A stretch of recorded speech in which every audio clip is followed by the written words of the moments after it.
मित्रांनो, ठरलं तर मग या मालिकेच्या आजच्या भागामध्ये सायली आता मराठी गाणी अर्जुनला म्हणून दाखवते, जेणेकरून अर्जुनला समजेल की माझं त्याच्यावर खूप प्रेम आहे. परंतु अर्जुनला त्या गाण्यांचा अर्थच समजत नाही. तेव्हा तो आता काही बिही म्हणू लागतो आणि वेगळ्याच गाण्यांचा अर्थ सांगू लागतो. मी बगळा, वळीव आणि श्रावण हे म्हणजे काय असं तो तिला विचारू लागतो. तेव्हा सायली त्याच्यावर चिडते आणि म्हणते, हे पहा, मी तुमची परीक्षा घेतली होती आणि त्या परीक्षेमध्ये तुम्ही नापास झाला आहात. तुम्हाला एकही गाण्याचा अर्थ समजत नाही. मी माझी झोपते, मला शांतपणे झोपू द्यात. अर्जुन म्हणतो, थांबा ना मिसेस सायली, अहो ऐकून तर घ्या. पण सायली ऐकण्याच्या मनस्थितीत नसते, कारण आता काय करावं ना हेच तिला सुचत नसतं. तर अर्जुन फक्त बगळा आणि वळीव याचाच अर्थ अजून शोधू लागतो. हा सायली मात्र आता झोपून घेते, पण तिला झोपच येत नसते, कारण आता एवढी सुंदर मराठी गाणी मी यांना गाऊन दाखवली तरीही यांना अजिबात तो अर्थ समजला नाही. काय म्हणावं बरं यांना आता, असं सायली मनात अर्जुनबद्दल विचार करते. दुसरीकडे प्रतिमाला आता रविराज घरी घेऊन आलेला असतो आणि ती प्रचंड घाबरलेली असते. निदान आता तिला श्वास तरी घेता येत असतो. त्याचवेळी आता प्रतिमा आल्याबरोबर एकदम शांत राहते आणि खूप घाबरलेली असते. तिला तोंडातून एक शब्दसुद्धा काढता येत नाही. तेव्हा सुमन, प्रिया, नागराज धावत तेथे येतात. विचारतात, काय झालं? मग आता प्रिया म्हणते, अगं आई, काय झालं, बोल ना, असं म्हणून ती तिला पाणी पाजते. त्यावेळी प्रतिमाला थोडं बरं वाटतं. नागराज विचारतो, असं काय झालं रे दादा वहिनीला अचानक मध्येच? मग आता तो म्हणतो, काय माहीत, अरे आगीच्या पलीकडे काहीतरी तिला दिसत होतं आणि ती त्याला पाहून एवढी घाबरली की तिला श्वाससुद्धा घेता येत नव्हता. आणि मग आत्ता तरी निदान श्वास घेता येतोय घरी आल्यानंतर. तेव्हा नागराज विचारतो, वहिनी आपण डॉक्टरांना बोलवायचं का गं? तेव्हा प्रतिमा नको असं म्हणते. तर सुमन विचारते, बोला ना वहिनी प्लीज, अहो असं काय दिसलं होतं तुम्हाला तिकडे? आगीच्या पलीकडे काय होतं? तेव्हा प्रतिमा पुन्हा आठवण्याचा प्रयत्न करत तो महिपत आठवतो, ज्यामुळे ती घाबरलेली असते. त्यानंतर आता प्रतिमा ही खूप घाबरलेली असते. तेव्हा रविराज विचारतो, बोल ना ग प्रतिमा प्लीज. मग आता प्रतिमा म्हणते, तोच होता तो माणूस ज्याच्या हातामध्ये मशाल होती आणि त्याने त्यावेळी माझा चेहरा हा जाळला होता. आता हे सर्व प्रसंग आठवूनच प्रतिमाला असा मानसिक धक्काच बसतो आणि ती जोरात ओरडते. तेव्हा घरातील सर्वजण खूप घाबरतात की 20 वर्षांपूर्वी नक्की काय घडलं होतं हे प्रतिमाला थोडं का होईना आठवतंय. इकडे प्रिया आणि नागराज मात्र प्रचंड घाबरलेले असतात, कारण त्यांना समजतं की प्रतिमाचा चेहरा फक्त महिपतने जाळला होता आणि आज नेमकं प्रतिमाने कुणाला पाहिलंय तर महिपतला. हा विचार करताच नागराज घाबरतो. तेव्हा सुमन विचारते, वहिनी अहो म्हणजे तुमच्या चेहऱ्यावर हे जे काही डाग आहेत ते अपघाताच्या वेळचे नाही आहेत का? म्हणजे मला तर तसंच वाटलं होतं की अपघाताच्या वेळी तुम्हाला असं खरचटलं असेल आणि त्याचे चोरण पडले असतील. त्यानंतर आता रविराज पुन्हा विचारतो, प्रतिमा अगं सांग ना प्लीज, तेव्हा काय झालं होतं? म्हणजे जेव्हा तू अलिबागला राहत होती तेव्हा कोणी तुझा चेहरा जाळण्याचा प्रयत्न केला, तेव्हा हा चेहऱ्यावर असे रोवण पडलेत का? बोल ना ग प्रतिमा, असं म्हणून तो तिला सतत विचारू लागतो. तेव्हा ती आता लगेच सांगू लागते, मला काही एवढं आठवत नाही आहे, परंतु तेथे मी खाली पडले होते, गवत होतं तिथे आणि तिथून कुणीतरी येताना मला दिसलं, अंधुक अंधुक मला जरा दिसतंय. आणि त्या माणसाच्या हातात मशाल नव्हती, पण पेटतं लाकूड होतं आणि ते पेटतं लाकूडच त्याने माझ्या चेहऱ्यावर टाकलं, असं प्रतिमा आता म्हणते. मग आता तिला ते प्रसंग आठवताच ती पुन्हा एकदा जोरात ओरडते आणि प्रचंड घाबरलेली असते, घामाघूम झालेली असते. तेव्हा रविराज पटकन तिला जवळ घेतो आणि तिला शांत करत पाणी प्यायला देतो. त्यामुळे थोडी का होईना जरा प्रतिमा शांत राहते. मग आता इकडे नागराज आणि प्रिया हे दोघेही खूप घाबरलेले असतात, कारण त्यांना समजलेलं असतं की प्रतिमाने कुणाला पाहिलंय तर महिपतला पाहिलंय आणि ते सर्व पूर्वीचे प्रसंग तिला आता आठवत आहेत. आपली वाट लागणार या विचाराने महिपत अजूनच घाबरतो आणि प्रियाकडे पाहतो. प्रियालाही क्लिक होतं की महिपतने सांगितलं होतं की मीच त्या बाईचा चेहरा पूर्णपणे जाळून टाकला, विद्रूप केला, जेणेकरून कुणाला ओळखू नये यासाठी. प्रियाला पण खूप घाबरल्यासारखं होतं, कारण सगळं काही जर आता प्रतिमाला आठवलं तर खूप मोठा प्रॉब्लेम होऊ शकतो आणि नागराजचं सत्य उघड होऊ शकतं या विचाराने प्रिया नागराजकडे पाहतच राहते. त्यानंतर आता रविराज विचारतो, काय ग प्रतिमा, तू त्याला आज स्पष्टपणे पाहिलं आहे ना? मग प्रतिमा म्हणते, हो मी पाहिलंय. तेव्हा रविराज विचारतो, हे बघ, तू त्याचं वर्णन करू शकशील ना ग? मग आता ती म्हणते, हो मी पाहिलंय त्याला, मी सांगेल तुम्हाला कसा आहे तो दिसायला. प्रतिमा आता पुन्हा पुन्हा महिपतला आठवण्याचा प्रयत्न करत असते. रविराज म्हणतो, मी उद्या स्केच आर्टिस्टला बोलून घेतो आणि मग तो हुबेहूब त्याचं चित्र काढेल, चालेल ना? मग आता ठीक आहे असं प्रतिमा म्हणते. आणि जो कोणी आहे ना प्रतिमा, त्याला मी सोडणार नाही आहे, कारण माझ्या प्रतिमाला त्याने त्रास दिलाय. रविराजने असं म्हणताच प्रिया डोळे वटारूनच त्याच्याकडे पाहते. तिला तर आता घाबरल्यासारखं होतं. तर नागराज देखील खूपच घाबरतो, त्याला धक्का बसतो, कारण आता महिपतमुळे आपलं पितळ उघड पडेल की काय अशी भीती त्याला वाटू लागते. त्यानंतर सुमन म्हणते, अहो भाऊजी ऐका ना, तुम्ही प्रतिमा वहिनीला ना रूममध्ये घेऊन जा, त्यांना थोडं बरं वाटेल आणि मी गरम दूध त्यांच्यासाठी घेऊन येते, म्हणजे त्यांना व्यवस्थित ना झोपसुद्धा लागेल. तेव्हा ठीक आहे असं रविराज म्हणतो आणि तिला लगेच रूममध्ये घेऊन जातो. सुमन देखील आता आपापल्या कामासाठी किचनमध्ये निघून जाते. मग प्रिया तर पूर्णपणे हादरलेली असते आणि ती नागराजला हळूच विचारते, काय ओम, तुम्हाला सुद्धा तेच वाटतंय का जे मला वाटतंय ते? मग नागराज म्हणतो, हो, कारण वहिनीने महिपतला ओळखलं सुद्धा.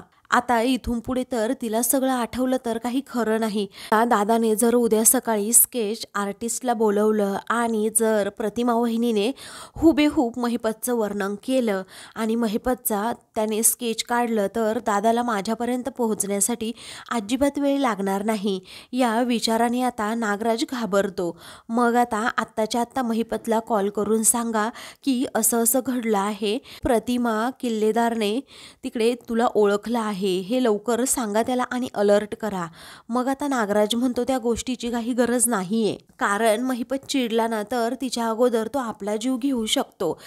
तेव्हा प्रिया विचारते, मग आता काय करायचं? तेव्हा नागराज म्हणतो की संपून टाकायचं वहिनीला, म्हणजे उद्या जेव्हा तो स्केच आर्टिस्ट येईल ना स्केच काढण्यासाठी, तेव्हा वहिनी जिवंत नसेल.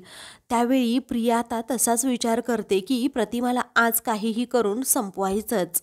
त्यानंतर तो विचारतो, तुझ्याकडे झोपेच्या गोळ्या आहेत ना? मग आता ती म्हणते, हो. नागराज म्हणतो, मी तोपर्यंत गोळ्या घेऊन येतो, तू गरम दुधाचा ग्लास घेऊन ये. सुमन येण्याच्या आत हे सगळं करायचंय, जा पटकन. इकडे चैतन्य अगदी गाढत त्याच्या रूममध्ये झोपलेला असतो. अर्जुन तितक्यात तेथे येतो आणि दार उघडून समोर पाहतो तर अश्विन तेथे नसतो, कारण तो नाईट शिफ्टला गेलेला असतो. मग अर्जुनचा मार्गच मोकळा होतो. तो म्हणतो, बरं झालं तो नाईट शिफ्टला गेलाय, असं म्हणून तो चैतन्याला आता उठवू लागतो.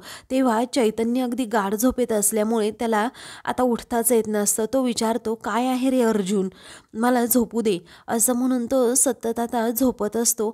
अर्जुन त्याला जबरदस्ती उठवत असतो. तेव्हा आत्ता यावेळी काय काम आहे असं अर्जुनला चैतन्य विचारतो. तेव्हा आता अर्जुन म्हणतो की अरे, मिसेस सायलींच्या मनात माझ्याबद्दल नक्की काय फिलिंग्स आहेत हे आपल्याला शोधून काढायचंय आणि त्यासाठी वेगवेगळे उपाय जरा सुचव ना मला, असं म्हणून अर्जुन त्याला फोर्स करतो. तेव्हा चैतन्य म्हणतो की नाही बाबा, मला नाही आता जमणार, कारण गाढ झोपेत आहे आणि माझा मेंदू आता चालणार नाही. ह्यावेळी तुला माझे सल्ले हवे आहेत का? आता नाही, उद्या सकाळी फ्रेश मूडमध्ये आपण तुझं जे म्हणणं आहे ना ते मी ऐकून घेतो, मला आता झोपू दे ना प्लीज, असं म्हणून तो अर्जुनच्या मांडीवरच झोपतो. तेव्हा अर्जुन म्हणतो, अरे उठ ना बाबा, अरे सांग ना मला. तेव्हा चैतन्य विचारतो, अरे प्रेमात तू पडला आहेस ना, मग मला काय शिक्षा देतोय तू? त्यावेळी अर्जुन म्हणतो, अरे तुला शिक्षा देत नाहीये, पण तू माझा मित्र आहेस ना, मग सांग ना मला काहीतरी आयडिया, मी तुझ्यासाठी ना स्ट्रॉंग कॉफी बनवतो, चल बरं तू चल, असं म्हणून जणू काय तो त्याला ओढतच इकडे हॉलमध्ये घेऊन येतो. ही चैतन्य आता सारखा सारखा झोपत असतो. अर्जुन आता पटकन किचनमध्ये जातो आणि चैतन्याला म्हणतो, मिसेस सायलींसारखी स्ट्रॉंग कॉफी तर मला बनवता येत नाही, परंतु मी प्रयत्न नक्कीच करतो, असं म्हणून तो आता लगेच कॉफी बनवू लागतो. तोपर्यंत इकडे चैतन्य हा डुलक्या घेत असतो. मग अर्जुन लगेच गॅस ऑन करतो आणि म्हणतो, हे बघा चैतन्य, मी कॉफी करतोय, तोपर्यंत तू पटापट विचार करून आपल्याला सायलीच्या मनात नक्की काय आहे ना ते समजेल. अर्जुन आता पटपट 2 कप कॉफी बनवतो आणि चैतन्याकडे येतो व त्याला विचारतो, काय सुचवलंय बरं, सांग बरं, काय विचार काय केलाय तू? मग आता असं म्हटल्याबरोबरच चैतन्य काही उत्तर देत नाही. आता अर्जुनला समजतं हा तर झोपलाय. म्हणून आता अर्जुन त्याला उठवतो आणि काय रे, मी तुला काय विचारतोय, तू काय विचार केलाय, असं आता तो त्याला विचारतो. आणि तू झोपला खुशाल? त्यावेळी आता चैतन्य म्हणतो, अरे झोपलं नव्हतं रे, विचार करत होतो मी. मग आता तू एका वकिलाबरोबर खोटं बोलतोस का, असं अर्जुन पुन्हा त्याला विचारतो. तेव्हा चैतन्य म्हणतो, एका वकिलाला दुसऱ्या वकिलाबरोबर खोटं बोलणं अलाउड असतं. तेव्हा चैतन्य आता वैतागतो आणि म्हणतो की एवढ्या रात्री मला उठवून आणलं तर आणलं, मध्यरात्र झाली आहे, तुला काही कळतं का नाही अर्जुन, तू कशासाठी अर्जुन मला इकडे आणला आहे रे, असं म्हणून चैतन्य डोक्यालाच हात लावतो. आता तो डोक्याला हात लावून विचार करत असतो, पण त्याला खूप झोप आलेली असते, तो जांभही देत असतो. मगाशी सायलीने नक्की काय गाणं म्हटलं याच गोष्टीचा अर्जुन अजूनही विचार करत असतो, पण त्याला काही ते उत्तर सापडत नाही. दुसरीकडे प्रिया आता दूध गरम करण्यासाठी लगेच किचनमध्ये जाते. नागराज तेथे तिच्या सोबतीला असतोच आणि कुणी नाही ना याचा फायदा घेत नागराज म्हणतो, हे बघ, टाक पटकन त्या दुधामध्ये त्या गोळ्या. तेव्हा ती जेव्हा त्या गोळ्या टाकणार असते ना तेवढ्यातच सुमन तेथे येते आणि जोरातच तन्वी असं ओरडते. आता असं ओरडल्यानंतर प्रियाच्या हातातून ते ताट वगैरे सगळं काही पडतं आणि मग प्रिया खूप घाबरते. तेव्हा नागराज देखील घाबरलेला असतो. त्या दोघांनाही वाटतं की सुमनने पाहिलं की काय त्या दुधामध्ये आपण झोपेच्या गोळ्या टाकतोय ते. हाच विचार करत ते दोघेही घामाघूम होतात. तेव्हा तू इथे काय करतेस, असं सुमन विचारते. तेव्हा आईसाठी मी गरम दूध करते, असं प्रिया खोटं बोलते. मग आता सुमन म्हणते, राहू दे तू, हे बघ मी करते दूध गरम, तू जा बरं तुझ्या आईजवळ जाऊन थांब, तिलाही बरं वाटेल जरा. मग आता प्रिया म्हणते, नको ना गं काकू, प्लीज तू नको ना त्रास करून घेऊ, मी करते ना माझ्या आईसाठी दूध गरम, तू जा बरं का आईजवळ, तू थांब. तेव्हा ठीक आहे असं सुमन म्हणते आणि होऊ दे तुझ्या मनासारखं. तेव्हा आता असं म्हणून ती तेथून जाते. तर प्रियाच्या जीवात जीव येतो आणि ती वैतागूनच म्हणते, काय हो, कशी फॅमिली आहे हो तुमची, तुमची ती वहिनी अर्ध्या मेंदूची आणि तुमची बायको ही पाव मेंदूची. तेव्हा नागराज तिला आता चांगलाच टोमणा मारतो आणि तुला तर मेंदूच नाही, कारण तू सुद्धा या फॅमिलीतली आहे ना म्हणून. तेव्हा ती आता त्याच्यावर भडकते. तेव्हा आता बरं काम करून घे, आपलं पुढे काय काम आहे ना त्याच्यावर नागराज आता तिला म्हणतो. त्यामुळे ती आता लगेच दूध ग्लासमध्ये ओतते आणि त्यामध्ये झोपेच्या गोळ्या टाकते. आता ते दोघेही लगेच प्रतिमाकडे जायला निघतात. इकडे रविराज हा प्रतिमाजवळ बसलेला असतो आणि तो विचारतो, प्रतिमा आता तुला बरं वाटतंय ना गं? मग आता ती म्हणते, हो वाटतंय जरा बरं. पुन्हा विचारतो, तू जरा 2 घास खाऊन घेतेस का? मग ती म्हणते, नको मला भूक नाही आहे रविराज. तेवढ्यातच प्रिया तेथे येते आणि म्हणते, आई तुला भूक नसेल ना तरीही तुला हे दूध प्यावंच लागेल प्लीज. प्रतिमा म्हणते, नको तन्वी, मला प्लीज दूध वगैरे काहीही नको आहे, माझी इच्छाच नाही आहे पिण्याची. नागराज आता हळूच दार उघडतो आणि डोकावून पाहत असतो प्रतिमा नक्की दूध पिते की नाही. तेव्हा प्रिया आता दूध घेण्यासाठी खूपच फोर्स करत असते, परंतु आता मला त्या दुधाच्या वासाने नुसतं मळमळतं, असं प्रतिमा म्हणते.